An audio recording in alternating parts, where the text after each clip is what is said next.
gave you more than I gave to myself. You had me on a shelf, but now I'm somewhere else. I was bending, breaking, lost in your storm. Now I'm a hurricane in my purest form. You tried to play me like a fool, had me doubting my worth. Nah, I flipped the script on you, reborn from the dirt. You thought I stayed down? Nah, new mindset, I'm putting me first. This ain't no apology, this my reign.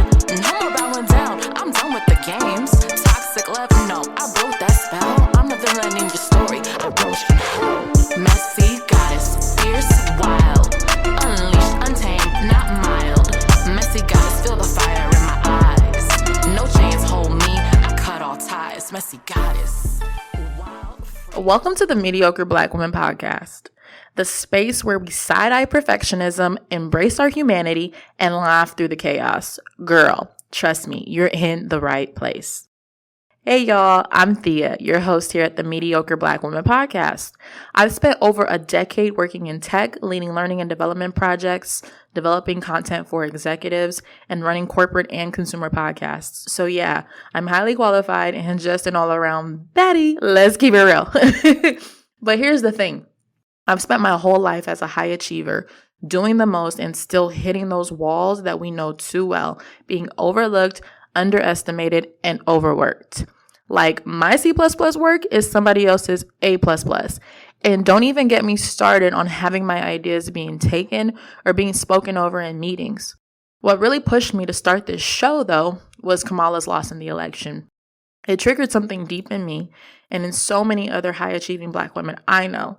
Seeing one of the most qualified candidates still not be enough for some people was a gut punch because it mirrors our experiences all too well. So this podcast is just for us, the women who are tired of carrying the world and still being told we're too much or we're not enough. It's a space to take the cape off, laugh through the chaos, and just be. So girl, sit back, relax, and let's get into it.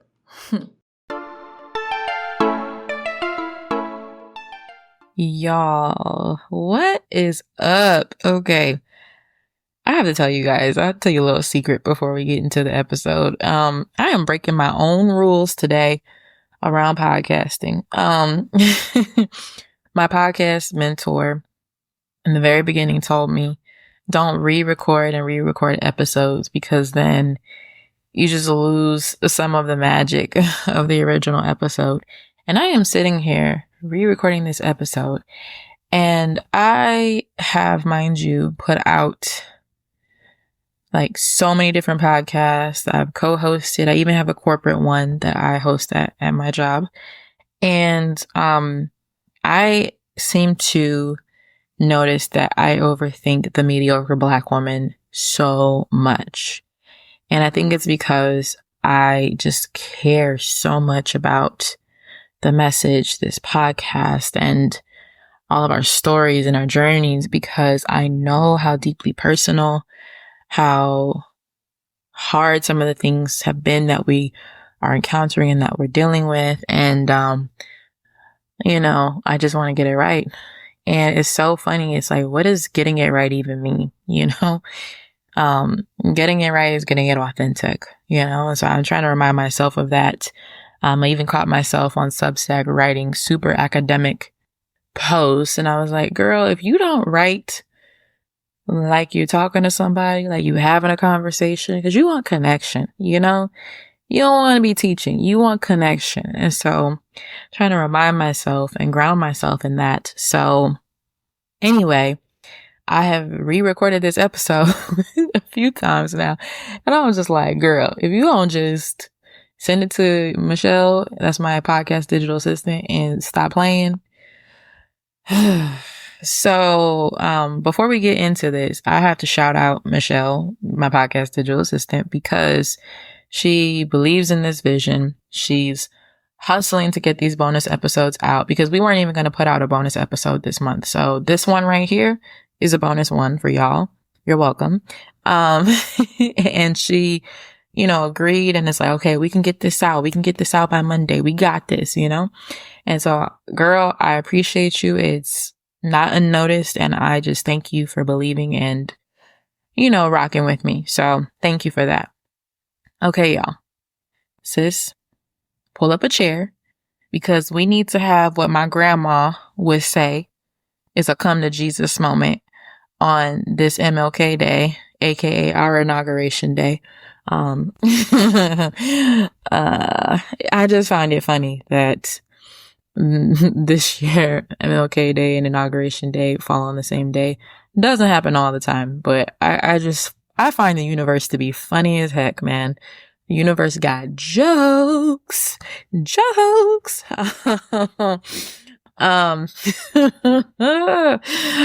Okay.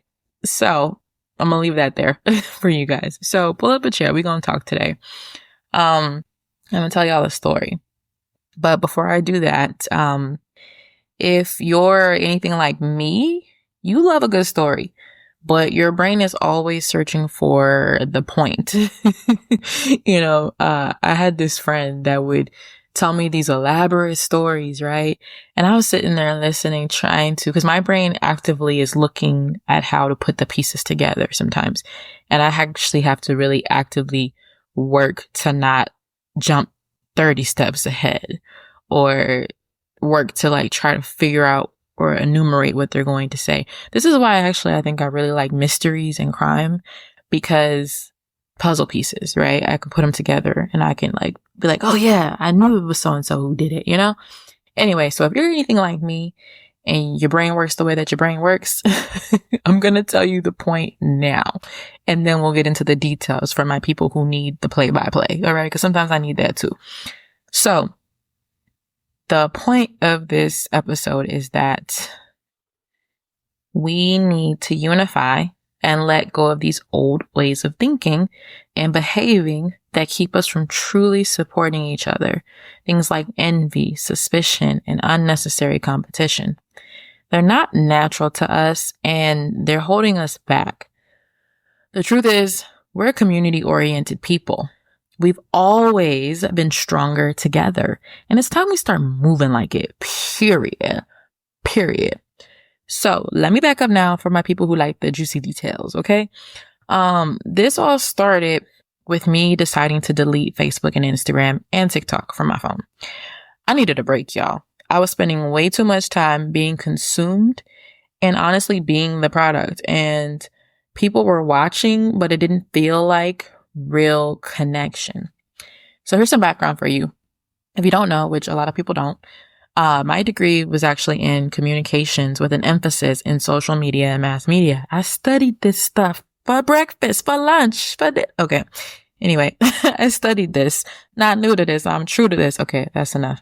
So my original plan was to attend the Walter Cronkite School of Journalism at Arizona State University. But I decided to stay close to my family and I wanted to go to this, or ended up going to this small private Catholic college instead. And when I first got into social media, I loved it for its connection. I loved how it helped people maintain relationships and keep up with each other in ways that we couldn't before. Like we were able to keep up with so many people, and especially those distant bonds of people you just haven't seen. And it felt revolutionary, right? Like you could just show up and express your support and your solidarity with a like, a comment, expression of, I'm just happy to see your face, and happy to hear what you got to say, It felt kind of revolutionary. Like we had this hack of how to keep up with people and be more efficient, Anyway, then it shifted.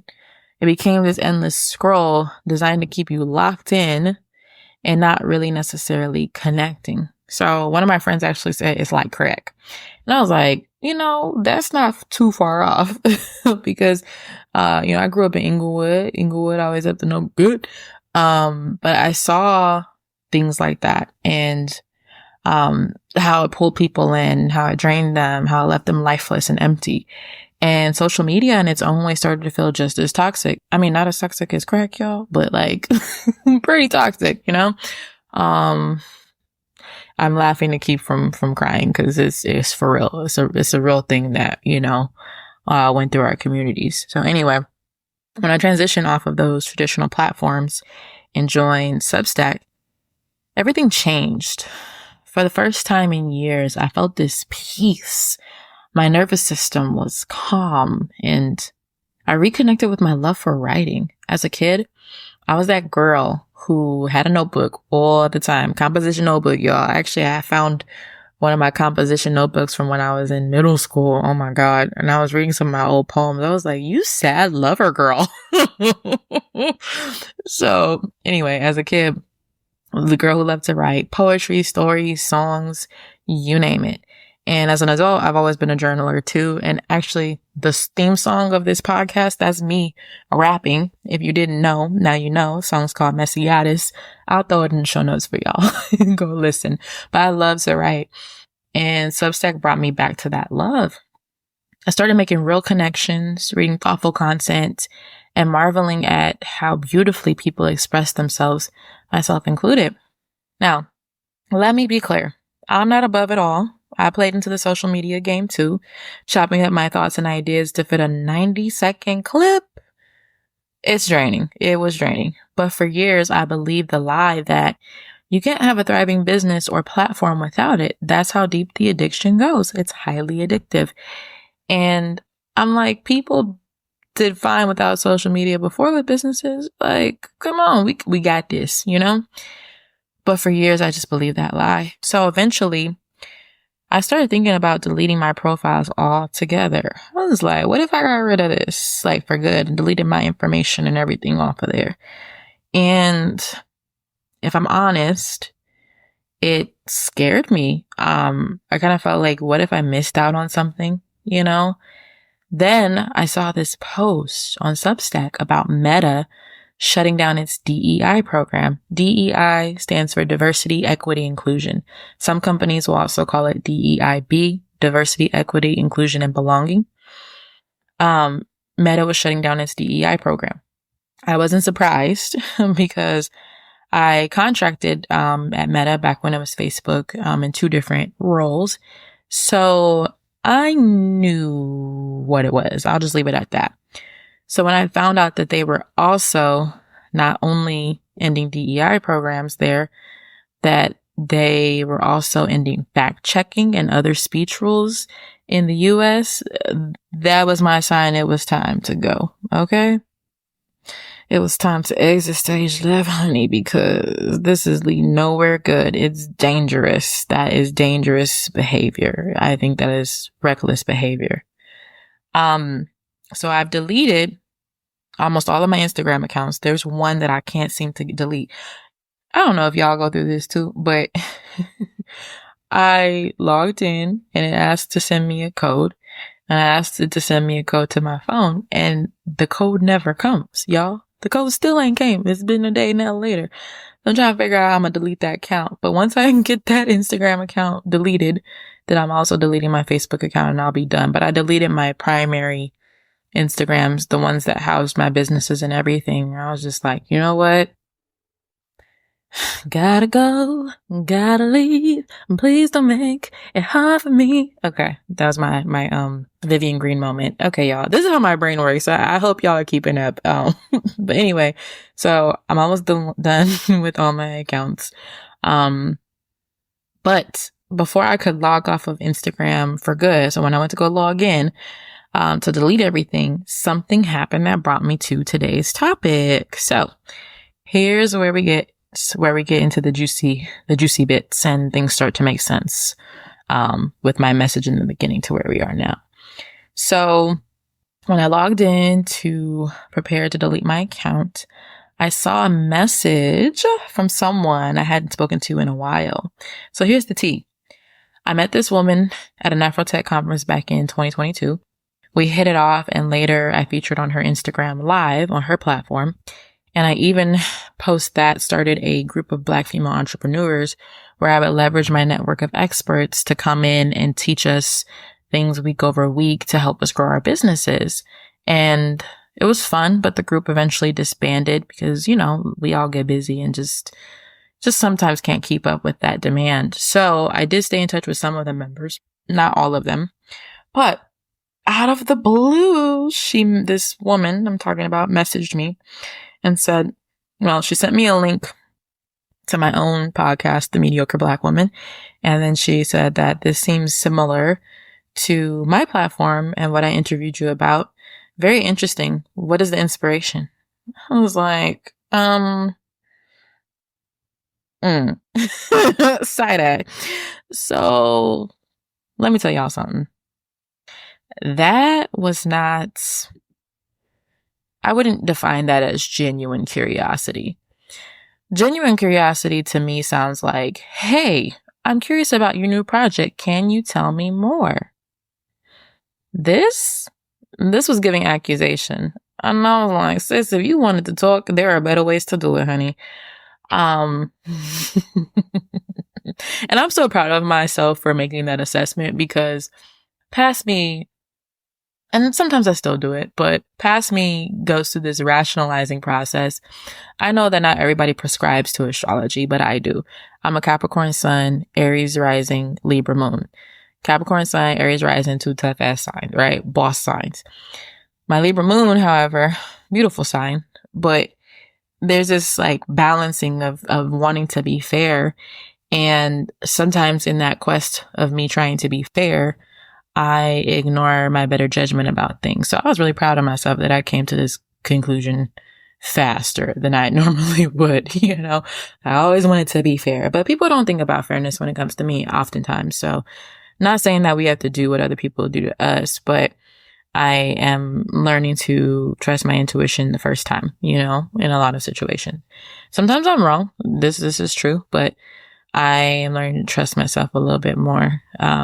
Because oftentimes I am right. So this was giving accusation, blah, blah, blah. Now, I know I didn't owe her a response. My friend Tandy even said, just ignore it. But she caught me after I responded. And in truth, if I wanted her feedback about what to say, I would have asked instead of saying, this is what happened, girl. Let me tell you. Nah, I didn't want no feedback, because you know what? I'm at this stage in my life. I think when we all are learning to stand up for ourselves and parse the BS, sometimes you'll find that you go through different extremes when learning how to do that. Sometimes you're all the way to the right, or sometimes you're all the way to the left, and eventually you learn how to get to the middle. So right now I'm all the way to the left at the moment. I'm in a season where I'm not letting people play with me. If you bring something to my yard and it makes me uncomfortable, best believe I'm going to address it, honey. So I responded. I'm about to show a little bit of my petty side, but you know, whatever. So this is what I said. So mind you, I had something else written, but then I was like, ChatGPT, can you revise this? Because, you know, so, I don't know. So anyway, this is what I said. I was like, I'm not sure if you're implying that your platform inspired mine, but honestly, I'd completely forgotten about our interview and your platform, especially since we haven't spoken in years. Toward the end of last year, so much was piling up for me, and many women I know. Kamala's loss in the election was the final straw, and I felt compelled to try something new. And then I said, you should consider joining Substack. It's a great space for community, blah, blah, blah, blah. So, okay, genuinely, in truth, I did forget about her platform. And after she had messaged me, I was like, dang, what was the name of her platform? And I couldn't for the life of me remember. I eventually remembered like today, but I could not remember yesterday. And, because that when she had interviewed me, I want to say that was at the very end of 2022 or the very beginning of 2023. So I honestly, and for those of y'all who know me personally, y'all know the beginning of 2023 was a weird, messy year for me. And that was a blur of a whirlwind. And the fact that I juggled and balanced all the stuff that I did and managed to continue my extracurriculars. I don't even know how I did that. I had to have been numb moving through that whole first half of 2023. But anyway, long story short, I really had forgotten. But was it petty? Maybe a little, maybe a lot. Let's keep it real. But listen, y'all, like I said, I'm tired of overthinking what people might have meant. I'm tired of letting things slide. I'm tired of being passive. Being passive hasn't gotten me anywhere. And I'm tired of letting people walk all over my goodwill and my good faith, especially when I've shown up for people. So I'm not asking for people to reciprocate, but I am asking that, I'm treated with respect and consideration and curiosity, before anything. So anyway, no one owns ideas. I'm just going to put that out there. There's room for all of us. Collaboration has always, if you ask anybody that I've ever worked with or that knows me, collaboration has always been my thing, because I know that I'm not for everybody, and I'm okay with that. If you're for everybody, then you may not be making the impact that you need to be making, because you're trying to be palatable and digestible for everyone. And I have been there, done that. And it's painful because you're always at the whims of other people, So I'd rather be palatable for myself and true to myself, and versus trying to please everybody. That is the manifesto of a recovering people pleaser. Okay. So anyway, Petty Betty came out to play for a little bit, and I ain't mad at it. I'm kind of proud of myself actually for being a little petty. But this experience, now we're going to get into the deep stuff, There's the fleshly self that talks the mess, and then there's the higher mind self that's like, okay, what's the lesson here? So here's the lesson. This experience made me think about and have compassion for her, honestly, because this experience made me think about how we as Black women, we're conditioned to compete instead of collaborate. And it's wild because a lot of that isn't even on us. It's what we've been taught. It's what we've been handed down. And it's some of the things that we subconsciously have internalized, right? So let's unpack it together. First off, let's talk about lack of opportunities, okay? You've probably felt it yourself, those moments where it feels like there's only room for one of us in a space. And that's not accidental. It's racism and sexism working overtime to create that illusion. When opportunities feel scarce, of course, we're going to feel like we're competing just to exist in these spaces. And it's very true. And I can understand completely why it feels like you have to be the first to pioneer something, or the one, the go-to, that has to be exhausting, right? Then, not to mention, there's the whole divide and conquer thing. This isn't new. This is historical. During slavery, they used tactics to pit us against each other based on skin tone, role, like you name it. That's where colorism started, and those divisions still play out today. And let's be real, it is freaking exhausting, And then on top of that, don't forget those expectations to be excellent all the time, to the point where we have worn that like a badge of honor. Black girl magic. And I ain't even mad at it, because on my wall here in my room, there's a sign that says Black girls are magic. So I buy into it too. I buy into the Black girls are magic, Black excellence, the strong Black woman, like all of that, And Black women are expected to show up as superheroes, be the best, the strongest, the smartest, and don't you dare falter. That's a lot to carry. And sometimes that weight makes it feel like we're competing just to prove ourselves. There's a show, it's called Once Upon a Time. It ran on ABC back in the day. And there's a scene in there where young Snow White, as a child, her mom is, planning her coronation, and she comes into the room and is trying on her crown. And before she can put it on her head, her mom says, it's heavier than it looks. And she didn't just mean in the weight, she meant in the responsibility. And that is the kind of weight that a lot of us are carrying, to be excellent and to, carry this heavy crown with grace and not have human moments and not, not show any signs of weakness. And to be honest, cracks in the armor arise when you strive so hard to try to cover them up and not show any weakness or any exhaustion, or that you don't ever get tired. We ain't never tired. That's not true. You're tired. I'm tired. And let's not even start on how internalized racism and patriarchy creep in.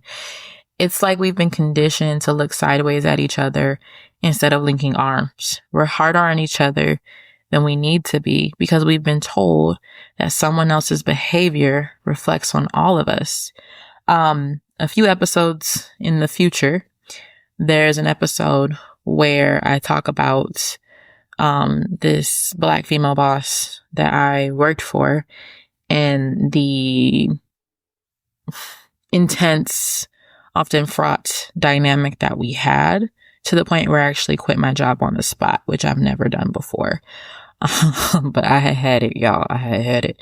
But it was that kind of dynamic that pushed me to that point. And so it's like us looking at each other like this, And lastly, the media does not help. If you turn on the TV right now, what do you see? Black women tearing each other down, reality shows that thrive on drama, and those images stick. And to be honest, I'm not gonna lie, I've indulged before too. So I'm not throwing this holier than thou speech, but what I'm saying is that, of course, when these things are thrown in your face, like, what else are you to think and what else are you to internalize? That's why it's really important to be careful what you intake and you have seep into your subconscious, right? And this is who they want us to believe that we are, but we know better than that, okay? The truth is, we've been taught to pour into systems that don't pour back into us. But yet we sit over here and tend to them with every fiber of our being. But that's not our story. When we come together, when we choose collaboration over competition, we thrive. Let's not fight each other. We already fight the world every single day. I don't think y'all heard me. We fight the world every single day. I was explaining to somebody recently, how much I loved this phenomenon of working from home for Black people. Because at one point, I would go into one of the offices I work for. I'm not going to name which company it was, but I would hide out in a conference room and work because there was this woman there who wasn't even my manager. She would hover over me 24/7, breathing down my neck, trying to ensure that I was doing my job, which I thought was insane because 1, you don't even manage me. 2, who are you? Who sent you? It's like this overseer mentality that she just couldn't help but monitor what I was doing and wasn't doing that to any of the other folks in the office. So, this phenomenon of working from home has allowed for a lot of us to feel more comfortable in the workplace. I've actually felt more comfortable even speaking up for myself now than I did in the past. It's like that extra layer of protection by having that screen in between us. Oof, man, it made the fight a little less difficult every day, but still, like, we have to fight the world every day. There's these masks, these layers of speaking, layers of filtering, layers of censoring, like layers of, ooh, how was this perceived? Layers of, was I a threat to this person today? Or was I palatable enough for them to be cozy and buddy with me and let's get the job done, So there's all these things that we process and all these things we have to do to show up, So to close it out, I kind of want to end with something that uplifts us. I wrote this Substack post and I want to read this to y'all. It's called "You Are Your Ancestors' Wildest Dreams." It's a reminder of who we are and what we come from. We are our ancestors' wildest dreams. Whenever I sum up a complicated thought into a short quip, one of my best friends says, another Theobar. And this is one of those Theobars, lol, but it's so true. I just finished reading chapter 2 of my Manifestation for Black Women book, and this thought was screaming to be written down and shared with you. I know times can get challenging in the workplace, at home, or even in your own head. I want you to internalize this message whenever you're feeling overwhelmed or down, because if you never do another exceptional thing, just know you are exceptional. You are magical. You are brilliant just because you exist. Everything we've inherited from the generations before us and everything our lineage has survived for us to be here is a motherfucking miracle. Do you hear me, sis? A pure miracle. That's the cloth we're cut from. I got power, poison, pain, and joy inside my DNA. I got hustle, though, ambition, flow inside my DNA. Okay, Kendrick Lamar. Hey, break down if you need to. And take off work if you need to. Leave your man at home with the kids if you need to. Order dinner if you need to. Take a spa day if you need to. Scream at the top of your lungs if you need to. Put the music on and twerk your heart out if you need to. Take care of you because you need you. I love you and I see you. And to round this post out, I actually included some dedications. This post is dedicated to my best friend who passed away at 36 years old. The weight of carrying everyone and everything was heavy, and she was finally granted rest.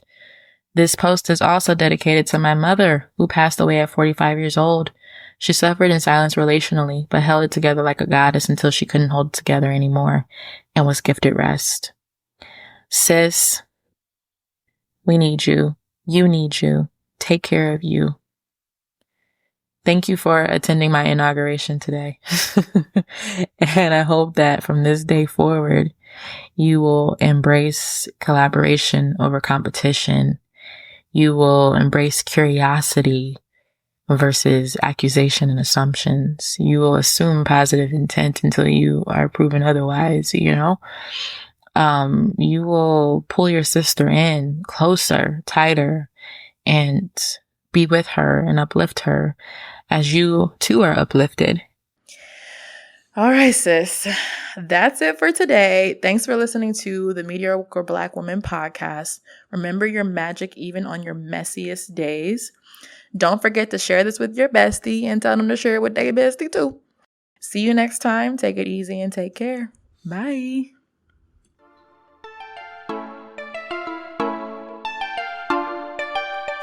Gave you more than I gave to myself. You had me on a shelf, but now I'm somewhere else. I was bending, breaking, lost in your storm. Now I'm a hurricane in my purest form. You tried to play me like a fool, had me doubting my worth. Nah, I flipped the script on you, reborn from the dirt. You thought I